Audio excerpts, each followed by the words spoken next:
I think Steppingstone is an extraordinary organization. It's an organization that has a real culture, a culture that is built on teamwork and commitment. Steppingstone has a high standards, high touch approach to preparing young kids to be the first in their families to go to college. A program like Steppingstone makes it possible for so many kids to do things that they would never have even thought about doing before. It opens up a new world to them.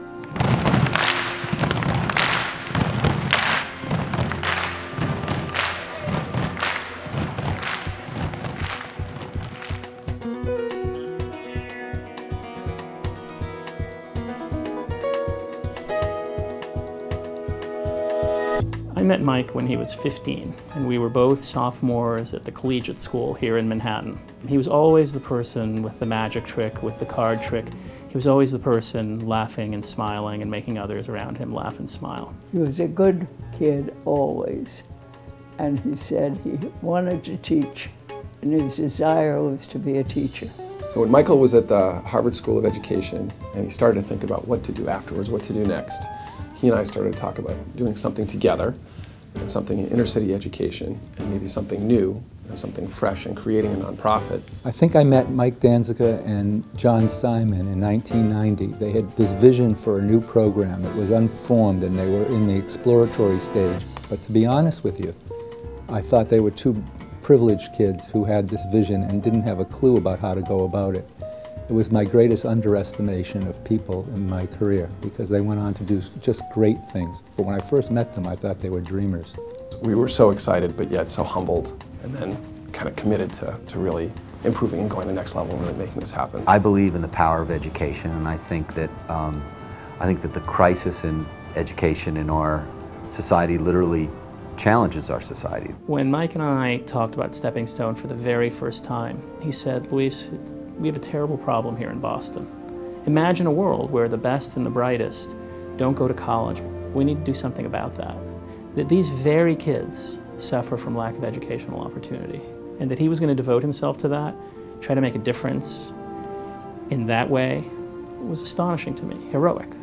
What made the program a success, I think, was his leadership, but in his leadership was also his innovation. Belmont Hill, like other independent schools and the exam schools in Boston, are the lucky beneficiaries of Steppingstone's work.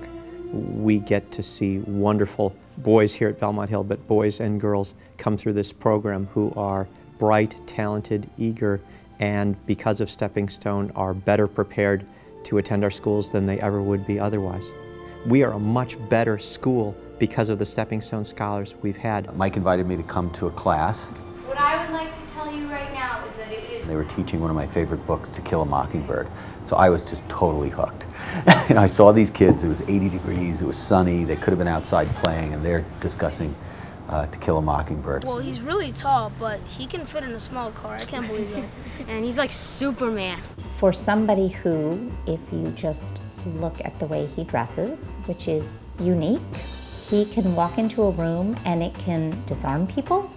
But then when he starts talking and the passion, it's a huge contradiction because what he does, he takes incredibly seriously, but he also has a great way of laughing at himself and saying, you know, everything isn't or doesn't need to be that serious. Pulling cards out of his hat and doing magic tricks. He was like our second dad that dressed really poorly.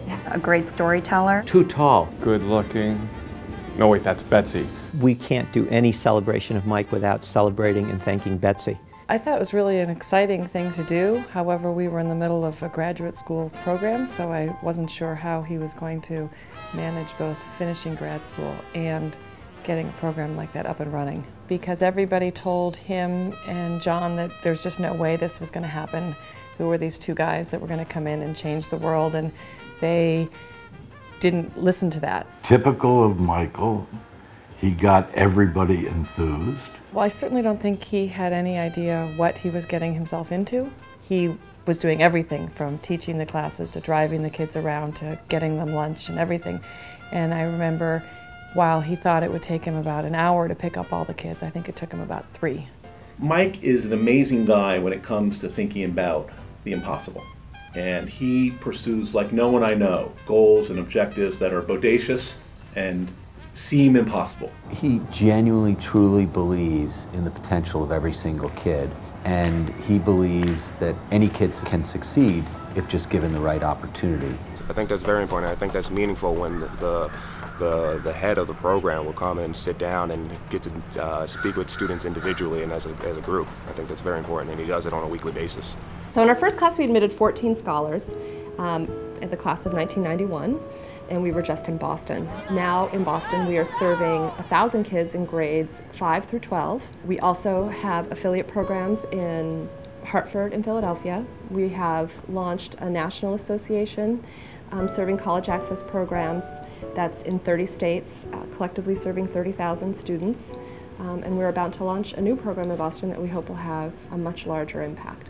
Just thinking about that first class, the pioneering aspect of it, and getting to know those kids so well and then seeing those kids succeed. Well, he was so invested in every single one of those kids, especially in the first class. They became like our children. I mean, literally, he was at my 13th birthday party. One of them lived with us off and on. You know, it's not a funny story, it's just an amazing story. He took me in, you know, newly married, and I was troubled. I had an attitude. It was like Blindside without the football contract. He's somebody who wants to be there when things are difficult.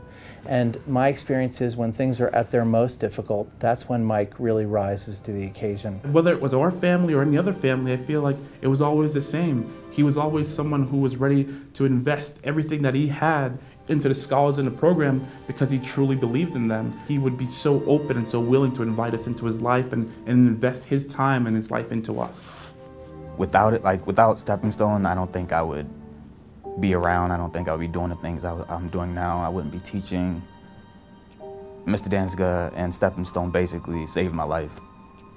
He was in my life so completely. He took me in when I didn't have any place to go. And when I say things like, just to be more specific, when I say things like he saved my life, like I literally mean like all of my friends and all of the people in my family around my age are dead or in jail or dying or on parole or have been shot. And that's all of them, not 99%, that's all of them except for me. Steppingstone rocks! Yeah, the kids in the future, I would tell them to keep on going, and you get stressful sometimes with all the work and all the homework. A lot of homework.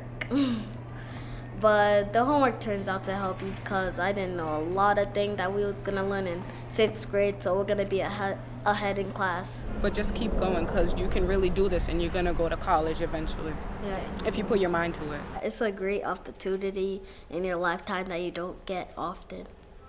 My dream, and I know it's Mike's dream, is that every major city in America have something like Steppingstone.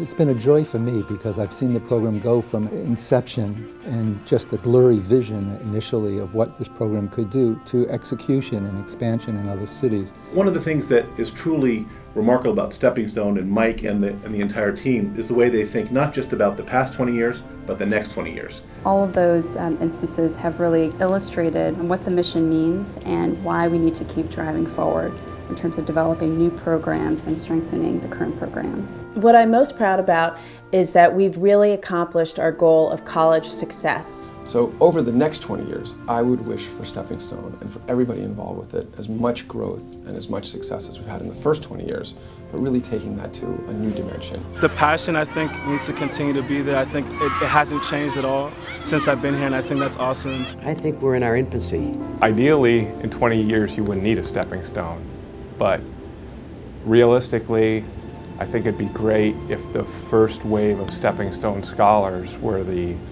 board of directors and the leaders of Stepping Stone in 20 years. 20 years is a long run in some sense, but in some sense it's also just a beginning. Here's a man who had the opportunity to do anything with his life or perhaps do nothing at all. And for 20 years, Mike has sustained a vision of what he thinks he could do to help kids in the city of Boston. So I'm terribly proud to have him as my grandson.